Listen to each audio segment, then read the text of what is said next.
I'm joined by Mail Online reporter Lettice Bromowski and journalist and political commentator Jade Azim. So, very good morning to both of you. Nice to see you both. Lettice, you're going to take us to the front page of the Sunday Times, first of all, and this is an extraordinarily moving interview with the parents of two of the girls murdered in Southport. It really makes difficult reading, but it's incredibly moving. It does. I read it last night, actually, and it's just so heartbreaking, the trauma that these parents went through when their two daughters died.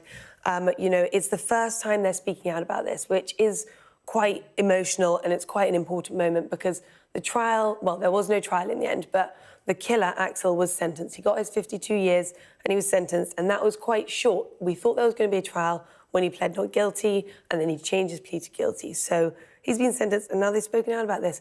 But the details that they give in here about the day when they found out how one of them had a wedding the next day and she was going to it and it was her aunt's wedding and then that was cancelled and she was in M&S when she found out. It's all things that we do in our normal lives that just make the impact that much worse. It's also quite poignant that it's coming out right now because the government have agreed that they will be doing a public inquiry into this.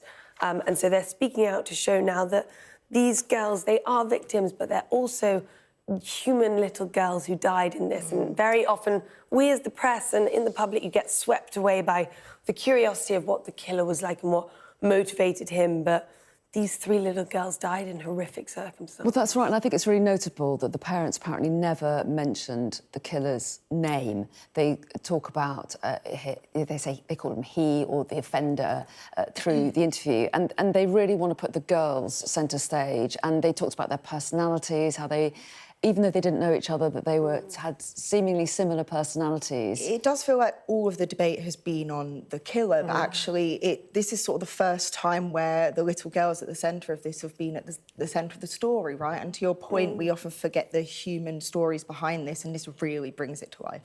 Absolutely, but it is also understandable why there is focus on the killer, because obviously there's always the questions over what could have been done and whether lessons can be learned. And it's also saying that the parents speaking out, saying that they do believe there were failings in this and there were times when more could have been done to protect their little girls. That's right, and they were also critical of the sentencing procedure because they felt that too much detail was given of what had happened to Which, again, people on the other side of it, the public, they want to know these things because it's such a horrific thing. They want to see that things are being done, but again, you forget that there are families who've been through this unimaginable trauma that also have to sit through hearing the brutality that their little girls went through at the end.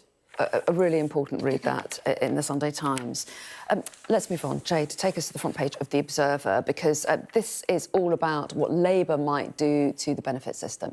Yes, so The Observer leads today on Alison McGovern MP, so she's the Employment Minister, coming out and speaking about how they want to reform the welfare system. They've spoken about this in depth before, but this is particularly a story about unemployment benefits, where they've basically argued that actually the way that the system works now, where unemployment benefits are given at maximum to people outside of work entirely, however, there's a sort of all or nothing approach where those that are considered fit to work at least some of the time get nothing.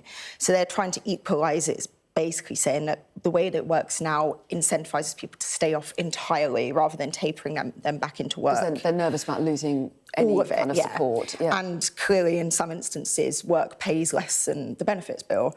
And it's a really interesting thing, right, because it's a very valid question to ask. Of course, the problem here is how do you rectify it? And they're looking into this, but with the fiscal challenges, it'll be curious to see how they actually work this out. Well, that's right, and the benefits bill is huge, isn't it? But there's going to be a lot of people within the Labour Party who are very uncomfortable about the idea of there being some kind of raid on welfare. And it seems very sort of like un-Labour, you would say. You know, all these things that you think about automatically is that Labour is for the people. They're very much giving out higher spending, let's say, and that will go against a lot of the things that particularly MPs, long-standing MPs who've been there for many, many years, will be opposed to.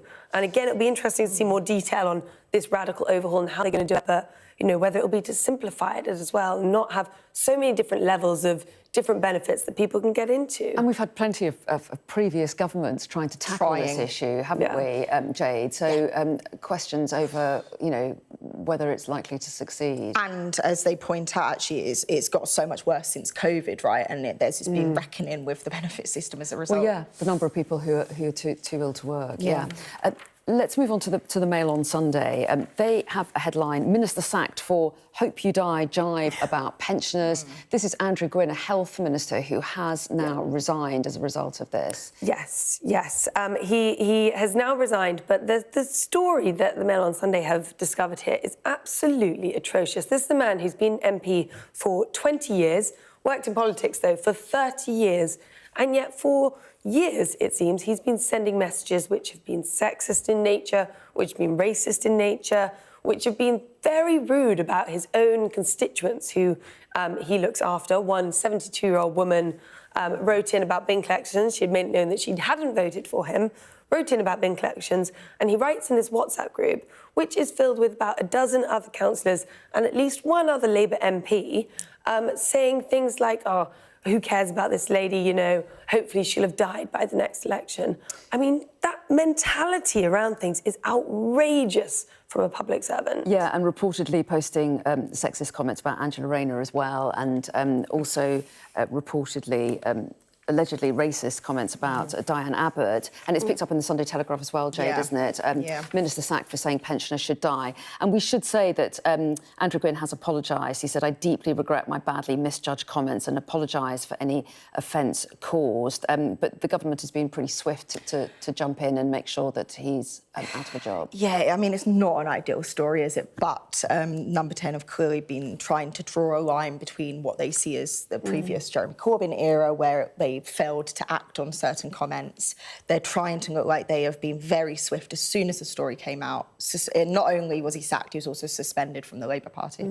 Yeah, but this is also a terrible look for Labour right now, because this is now the fourth leading Labour member who they've lost in a certain number of months, you know, going all the way back to Sue Gray in October, then the Transport Secretary in November, last month with Tulip Sadiq, and now this as well. It's not a good look to be holding yourself up in the election, saying that you're going to be going forward as the party will uphold standards. You won't be the sleaze and scandal of the Tories. And now in so many months, you've lost so many leading figures. It's just not looking very good for them right now.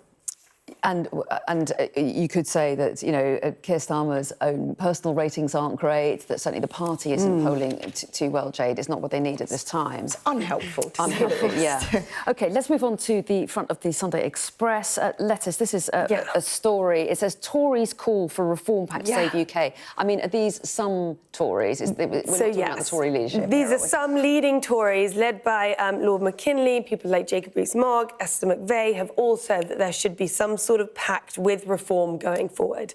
I mean, they are saying this, obviously, for months. Kemi Badenoch has been saying that we will not form a coalition with reform. I think it's quite an interesting time that this is coming out right now. You know, why would reform necessarily want to form a pact with the Tories now? The polls that we've seen recently, there was one that came out yesterday which was saying that reform is actually on 24% and Labour and the Lib Dems, Labour and the Conservatives are on 23%. First one where reform was actually leading. There was also a poll in The Observer yesterday which said that Labour's on 27% and Reform's on 26%, trailed by the Conservatives who are on 22%. So again, Reform has got this moment behind them where they are really galvanising around this idea of down on migration, down on taxes, and it is working for them. And Nigel Farage has always ruled out any kind of pact. I mean, do you think it's actually likely?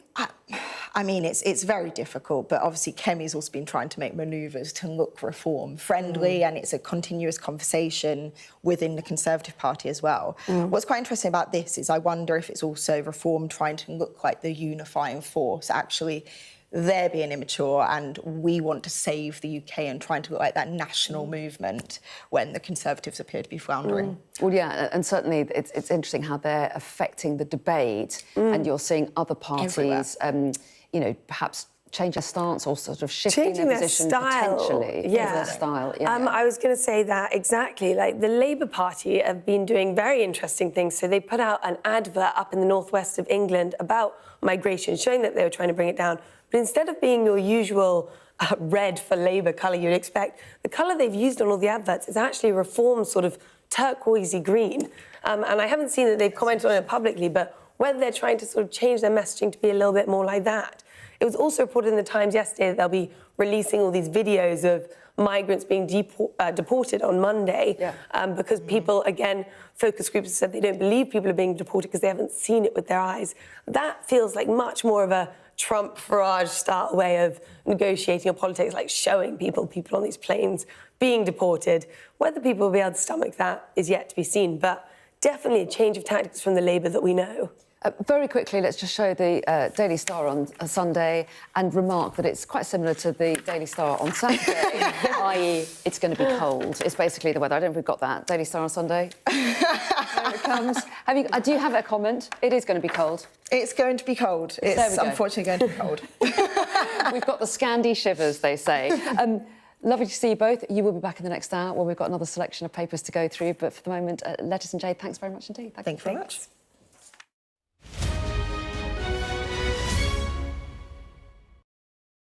Mandatory evacuation, you must